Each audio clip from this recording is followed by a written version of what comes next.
not the past. Nicholas Witchell, BBC News, Nairobi.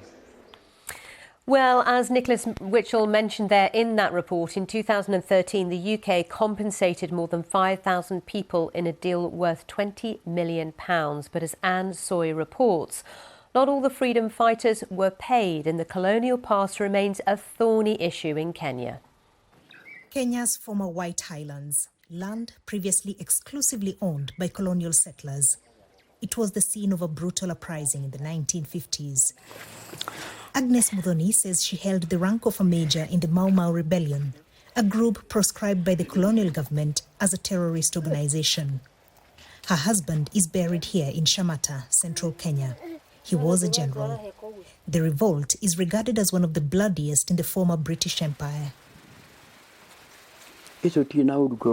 We are not bitter in our hearts because the past is gone.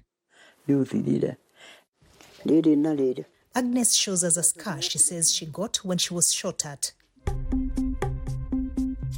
Tens of thousands of people were killed and many more were sent to detention camps. Kenya later got its independence, but Mau Mau fighters like Agnes say they were shortchanged. Our anger is about the fact that because we were not compensated, the land we fought for was taken by others. We were disrespected. Even the government we supported did not respect us.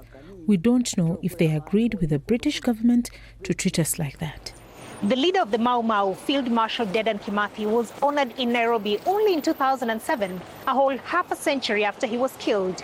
And that's because for decades after independence, the group he led remained outlawed. It's only in 2003, under the third president, that the law was changed, and for the very first time, the Mau Mau were recognized as freedom fighters. That's when they came out of the shadows, sued the British government, and won an out-of-court settlement. The British government built this memorial to honor Mau Mau as part of the 2013 settlement. I still remember like it was yesterday.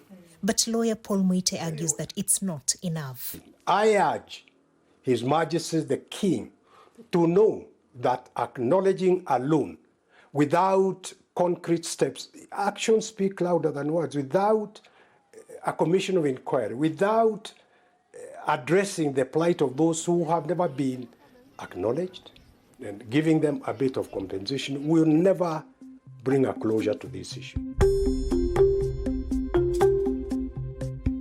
Central to the compensation, he says, is land the Mau Mau fought for.